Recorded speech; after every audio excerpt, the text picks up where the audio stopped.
Hi, I'm Pam and I'm here to talk about video games.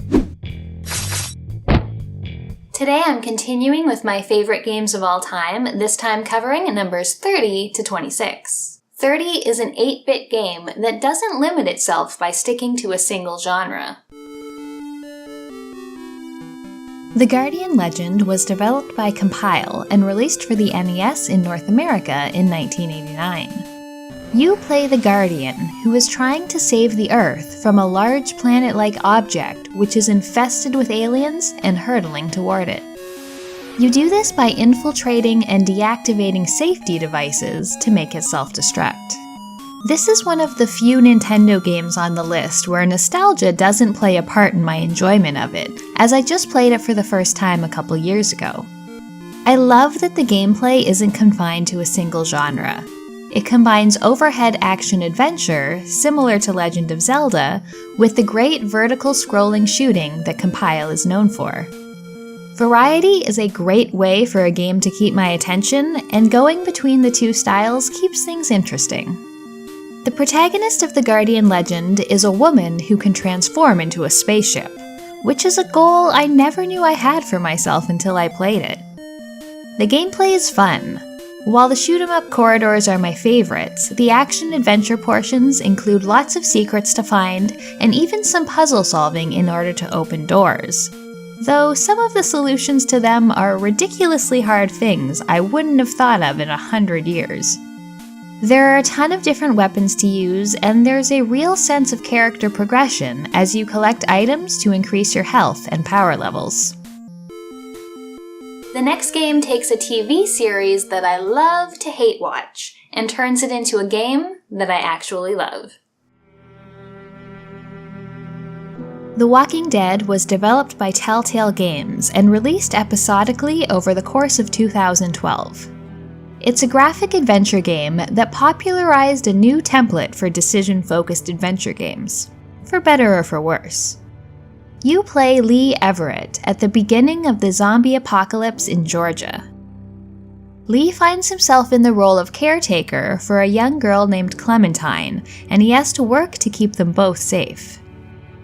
Though the Telltale adventure format has sort of worn out its welcome with me, in this game it really worked. Each decision seemed to mean something. Not everyone was life or death, though some of them were, but they all did feel important. I wanted the other survivors we met along the way to trust and respect Lee and welcome him and Clementine into their group. I got quite attached to the people who stayed together for the whole game, flawed though they were. The surrogate father-daughter relationship between Lee and Clementine was the emotional core of the game, and one of the most effectively written I've experienced. I wanted to make decisions that would make Clementine strong and best equip her to survive the world she was forced to live in. And the end?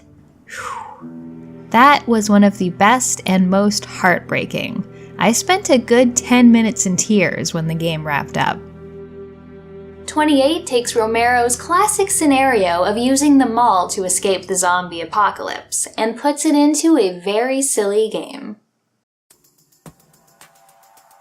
Dead Rising was developed by Capcom and released for the Xbox 360 in 2006. It's an action game where you play photojournalist Frank West, who sneaks into the town of Willamette to find out why it's been sealed off by the National Guard. And what does he find? Zombies. Lots of zombies. He takes refuge in the local shopping mall where he finds other survivors, some friendly and some rather psychotic. The Willamette Mall is an entertaining sandbox where you can find new and interesting weapons to mow down zombies with, play dress-up, rescue hapless survivors, and fight psychopaths.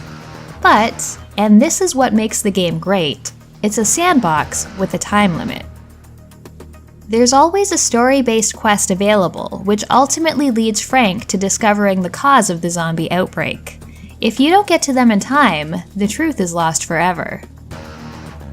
This sense of urgency means you have to make decisions about how to spend your time between objectives.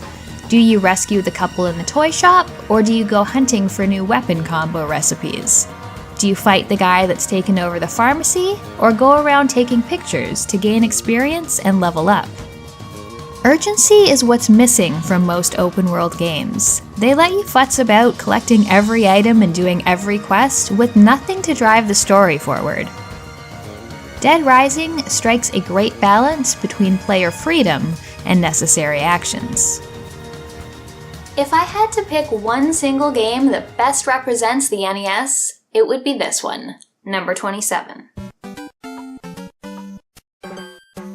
Super Mario Bros. 3 was developed by Nintendo and released for NES in North America in 1990. It's a platforming game.